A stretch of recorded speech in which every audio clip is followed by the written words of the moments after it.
Thank you, Luke. I was told if I came here that it was Luc Besson who was introducing me, and I get to star in Les Professional 2 and have an inappropriate relationship with a 14-year-old Natalie Portman.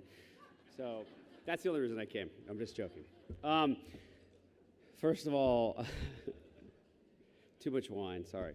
I'd like to thank the Austin Film Society for inviting me to participate in the Texas Film Awards. This is my first time here.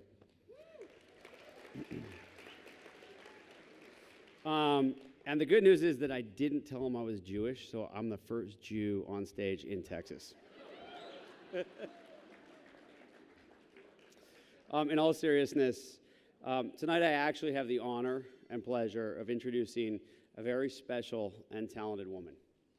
A woman whose career, in only a few years, has included dozens of top films, numerous industry awards, and a heavy supporter of very important charitable causes.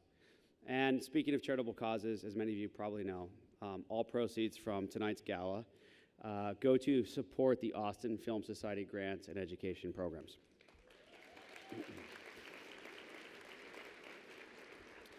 So since its inception in 1996, the Austin Film Festival, or Austin Film Society, has given over $1.3 million in grants to Texas artists. So it's only appropriate that this award is going to a local and my friend Amber.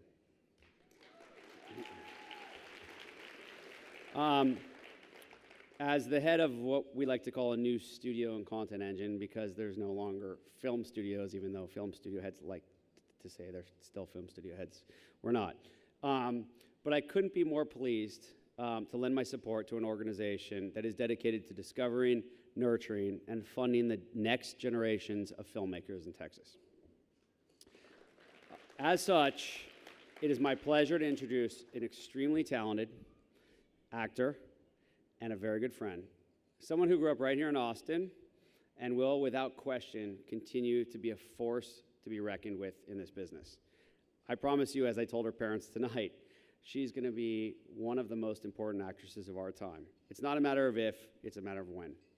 I've been fortunate enough to work with Amber Heard both on our films and on charitable endeavors. Her commitment and passion to both film and charitable endeavors are real, deep, and unparalleled. She does it with her heart, and she gives everything she has. Having worked together now on 4 films over the past 6 years, including Pineapple Express, Zombieland, which we produced and co-financed, Paranoia, which we distributed, and most recently on our movie 3 Days to Kill.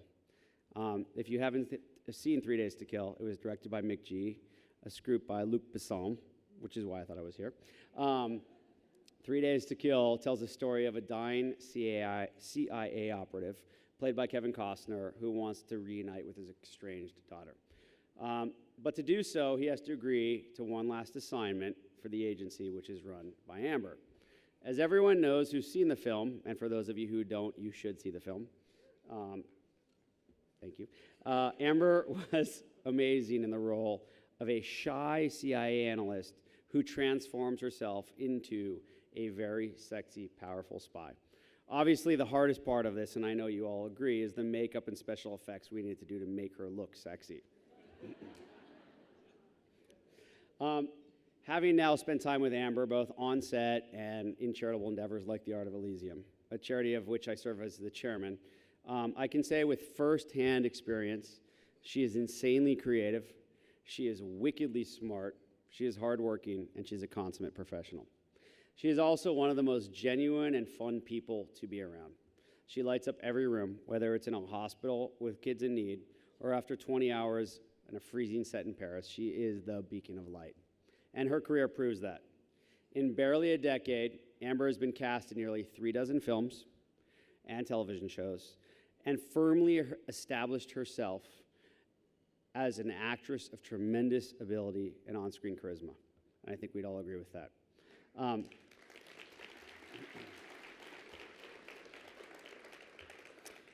I and we at Relativity first got a sense of Amber's many talents, when she was still a teenager, and appearing in the first films we saw her in, such as Friday Night Lights and Alpha Dog and All the Boys Love, Mandy Lane, and the, of course, Oscar-nominated North Country.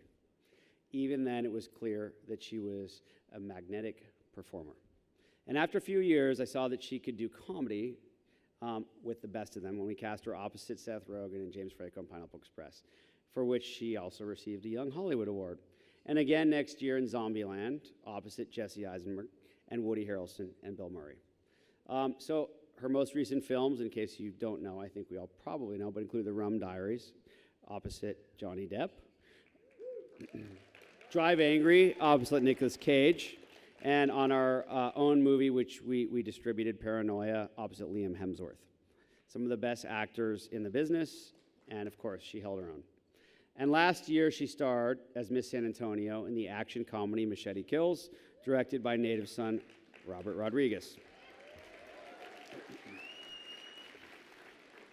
Amber's interests as a filmmaker extend beyond the camera and behind the camera as well. She co-produced the 2010 independent film And Soon the Darkness, in which she also starred. If you haven't seen it, I highly recommend it. Next up for Amber is London Fields, in which she plays a beautiful clairvoyant who has a dark premonition of her impending murder.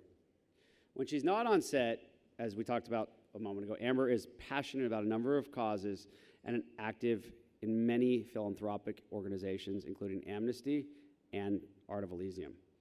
Without further ado, it is my honor, my pleasure, to present a friend, an amazing actor, a passionate philanthropist, and a burgeoning filmmaker, Amber Heard, with the Rising Star Award.